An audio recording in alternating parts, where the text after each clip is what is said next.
Mais de 27 mil pessoas vivem em situação de extrema pobreza aqui em Maringá, segundo dados do Ministério do Desenvolvimento e Assistência Social. Com mais de 100 mil pessoas cadastradas no programa do governo federal aqui em Maringá, essas pessoas em condição de extrema pobreza representam 26% desse total. Já as pessoas que estão em situação de pobreza aqui no município são 10 mil. Baixa renda, 33 mil, e pessoas com renda per capita mensal acima de meio salário mínimo são 34 mil pessoas. Ainda segundo o Ministério de Desenvolvimento e também de Assistência Social, Família e Combate à Fome, são consideradas a família de extrema pobreza aquelas que vivem com uma renda mensal por pessoa de até R$ 89,00. E famílias em situação de pobreza são aquelas com uma renda mensal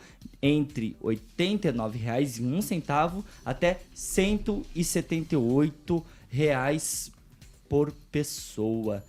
Gilmar Ferreira, números bastante curiosos, principalmente tendo em vista que 100 mil pessoas aqui em Maringá estão cadastradas nesse programa do governo federal.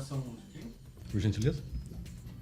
Ministério do Desenvolvimento e Assistência Social, do próprio governo federal, então, Gilmar. Do próprio governo federal, né? E é necessário verificar essa lista, né, para saber se realmente todas essas pessoas aqui na cidade de Maringá passa por essas realmente dificuldades. Isso é comum em outros municípios ter uma lista tão grande. Gilmar, só fazendo um pequeno recorte, pois então. Não. Então, você acredita que dessas 100 mil pessoas tem gente ludibriando o governo federal? Não, estou dizendo, toda a verificação, principalmente nesses planos do governo, são necessárias. É sempre bom ter uma auditoria.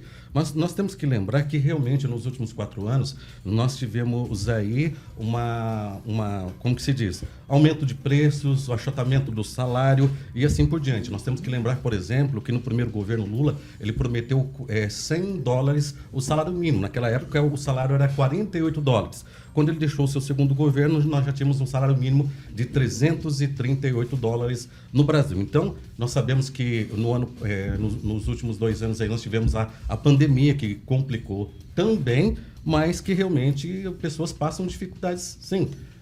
Nesse início de governo do presidente Lula, algumas ações foram feitas, como, por exemplo, a isenção do imposto de renda para quem ganha, se não me engano, até 2 salários mínimos, coisa que não foi feita 4 anos atrás, e outros planos, como aí o Minha Casa Minha Vida, que vai fomentar ainda mais as pessoas terem aí a fazer construções, terem empregos e assim por diante. Agora, com a retomada do crescimento, nós podemos observar que nesse último mês nós tivemos mais uma vez deflação, a baixa do dólar, a Bolsa de Valores aumentando, né, tendo desenvolvimento, a agricultura, o agronegócio tendo aí milhões aí, se não me engano, é milhões, né? Não chega a ser a bilhões para investimento. Eu acho que as coisas vão começar a dar certo. Francês, acredito nisso. Você segue essa mesma linha de raciocínio do Gilmar? Porque nesse levantamento, mais de 27 mil pessoas aqui em Maringá vivem em situação de extrema pobreza, Francês, que é um salário de até R$ 89,00 por mês. Eu conheço Maringá há um bom tempo já e eu considero esses números superestimados, assim como o presidente Lula gosta de superestimar os números da pobreza no país. E agora o IBGE vai passar para a mão de um petista. Aí a gente vai ter que ter cuidado com relação a dados sobre a pobreza. Eu acho que são superestimados e, se baseado em questão de entidades que distribuem cestas básicas e auxílios, devo dizer que conheço muita gente, algumas pessoas de famílias carentes que pegam cestas básicas em 4, 5 locais diferentes. Não existe um controle sobre essa distribuição de alimentos para as pessoas. Pessoas que pegam em vários locais, inclusive outros que recebem cesta básica e revendem, né? Então, mas fazer o quê, né? Eu acho que isso aí não serve de parâmetro para a administração municipal fazer sua programação aí, nem estadual. Números superestimados. Regiane, você segue essa mesma linha de raciocínio também do Francês, ou você parte mais para a linha do Gilmar, que o governo federal está com mais programas voltado para essa área da assistência social, ou de fato aqui em Maringá está acontecendo alguma coisa errada, que tem gente se aproveitando desses benefícios, se aproveitando dessa assistência social, e isso faz com que esses números fiquem maquiados? Olha, primeiro a gente fazer uma análise da cidade. Maringá tem 450 mil habitantes, correto? Acho que dentro do último censo foi isso. Colocar um número desse é alto, faz a gente pensar realmente aonde estão essas pessoas, né? Então, dentro dessa análise, tem que ver se realmente é uma verdade, se todas as pessoas estão aqui, se todos os CPFs são ativos, qual é a real necessidade e o que você vai fazer com isso. Então, você mapeia, diz que tem e faz o quê? Qual o programa social de incentivo, então? Só dar ou incentivar a tirar da pobreza? Porque não é ficar dando uma cesta básica ou apenas dando os R$90, R$89, desculpe, eu não lembro do... De extrema pobreza até R$89. Dando esses que são valores. 27 mil pessoas aqui em Maringá. Na minha opinião, temos que favorecer algo que eles saiam desta linha, né? Mas eu acho um pouco questionável, sim. Eu não acredito que sejam todos números ativos. Regiane, continuando ainda com você essa pauta, segundo o próprio Ministério de Desenvolvimento e Assistência Social, vamos fazer um recorte de que Maringá tenha 400 mil pessoas, para facilitar a conta, que estão cadastradas nesses programas do governo de assistência social, de Bolsa Família, de auxílio, de cesta básica, tudo. São 100 mil pessoas. E isso, de 400 mil pessoas, são 25%. Hoje, você olha em Maringá, tem isso? Você olha para a rua, para os bairros mais afastados, dá para chegar nesses números? Por onde eu ando, eu não vejo essa situação, né? Então... Não, pode desculpa. Eu não sei se eu estou andando em algum local errado, mas eu não acompanho a situação extrema assim. Gilmar? Olha, nós temos que lembrar, até me recordei agora há pouco, que quando teve a pandemia, no Auxílio Brasil, que antes seria de R$200, depois foi passado para R$600. Na época eu conversei com o deputado federal Ricardo Bastos, ele disse que tinha assim como pagar os R$600. Depois apareceu inclusive listas de pessoas que eram contempladas, eu lembrei disso agora, né? Então há possibilidade sim, porque houve um descontrole total por parte do governo anterior e incluir pessoas principalmente em ano eleitoral. Temos que lembrar disso. Você pode procurar, inclusive, manchetes de jornais mostrando isso. Funcionários, pessoas ligadas a empresas, recebendo o auxílio e assim por diante. E teve pessoas que tiveram que devolver, né? Inclusive funcionários públicos, municipal, estadual, federal. Algumas pessoas que gostam de falar da esquerda, estava no plano também, e assim por diante. Edivaldo Magro, são números que realmente impressionam, números que assustam, porém, dá para se dizer que tem pessoa agindo de má fé também? Pois é, esse registro do CadÚnico, né, do Cadastro Único. CadÚnico, exatamente. Esses números são de Maringá também, né, pelo que eu entendi, também é avalizado pelo Cadastro Único de Maringá, não é uma fonte apenas de lá.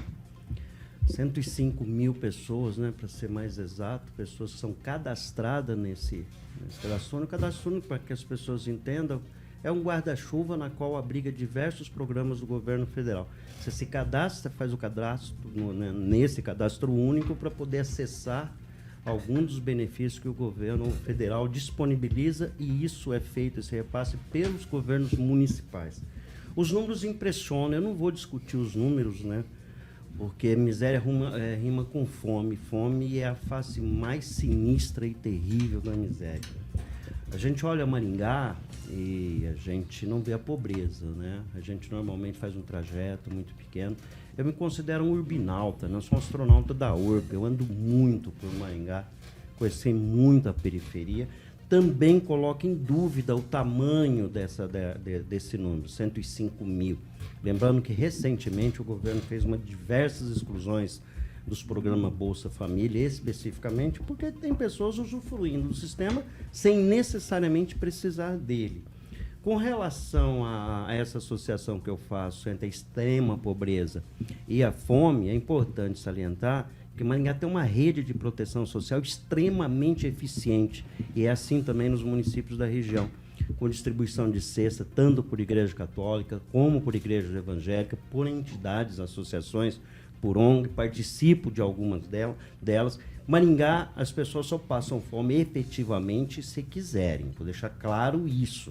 Se elas tiverem o mínimo de informação, proximidade de alguém, elas conseguem pelo menos se alimentar. Repito que eu acho isso bastante superestimado, sem entrar nessas associações do governo Lula, governo PT. Fome não tem ideologia, fome não tem cor, miséria não tem partido político, miséria só é o que ela é, e fome é o que ela é o roncar da barriga quando você tem fome. E os números em relação ao Brasil apontam números absurdos, no mundo mais ainda. Até o último um relatório da ONU, divulgado agora 12 de julho, mais de 70 milhões do Brasil vivem em insegurança alimentar. O que significa isso? Que não fazem 3 refeições por dia, não têm eventualmente o que comer, e perto de 25 milhões de pessoas passam literalmente fome. Aí num país que produz tanto alimento, qual que é a explicação? Não há dinheiro. As pessoas não têm dinheiro para comprar alimento, principalmente nas periferias das grandes cidades.